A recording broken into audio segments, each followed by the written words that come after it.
आज की वीडियो में हमारा टॉपिक है मानव पाचन तंत्र, ह्यूमन डाइजेस्टिव सिस्टम।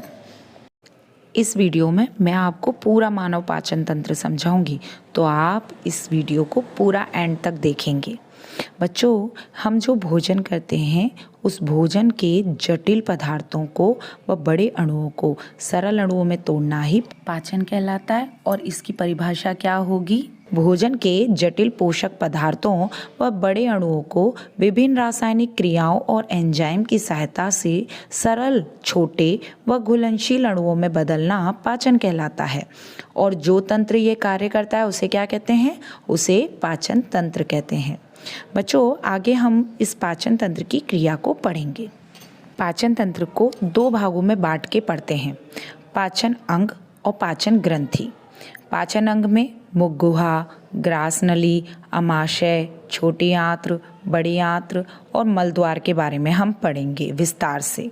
और दूसरा पाचन ग्रंथियों के बारे में पढ़ेंगे, जिसमें लार ग्रंथि, यकृत ग्रंथि और अग्नाशय ग्रंथि के बारे में भी पढ़ेंगे।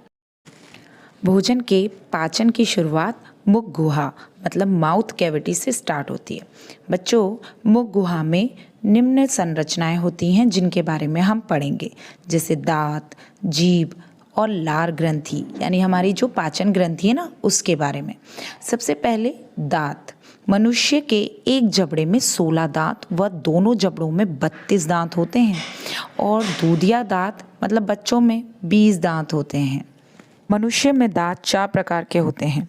पहला कृतंक, इंसीजर, ये सबसे आगे के दांत होते हैं और ये भोजन को कुतरने और काटने का कार्य करते हैं। इनकी संख्या प्रत्येक जबड़े में 4-4 होती हैं। दूसरा रदनक यानी कैनाइन, यह भोजन को चीरने और फाड़ने का कार्य करते हैं। इनकी संख्या जबड़े में 2-2 होती हैं। तीसरा है चमड़क यानी प्रीमोलर, ये भोजन को चबाने का कार्य करते हैं तथा इनकी संख्या जबड़े में 4-4 होती हैं। चौथा अग्र चमड़क यानी मोलर, ये भी भोजन को चबाने का कार्य करते हैं तथा इनकी संख्या भी प्रत्येक जबड़े में 6-6 होती हैं। अब बच्चों, आपको जीभ के बारे में बताएं तो इसमें चित्रानुसार स्वाद कलिकाएं पाई जाती हैं जो विभिन्न स्वाद का हमें ज्ञान कराती हैं।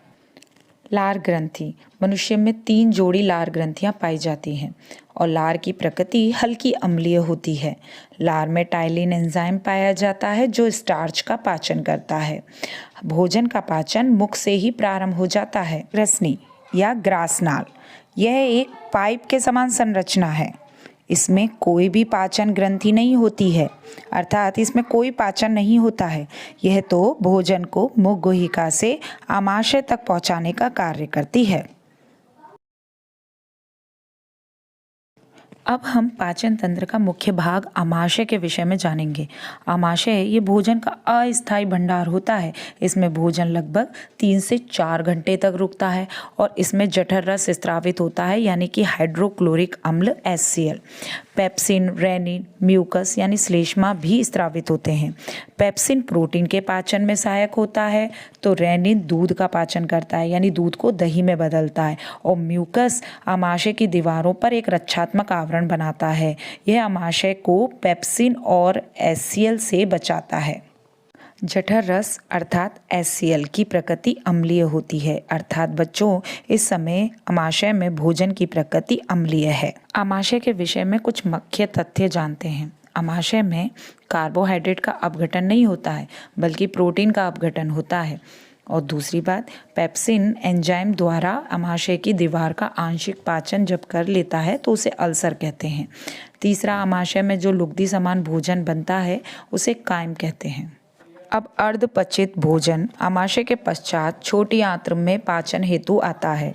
और छोटी आंत्र में 2 ग्रंथि, शरीर की सबसे बड़ी ग्रंथि यकृत और अग्नाशय ग्रंथि से पाचक एंजाइम निकलते हैं जो भोजन को पाचन में सहायक होते हैं। यकृत में पित्तरस का निर्माण होता है जो पित्ताशय में आके इकट्ठा होता है।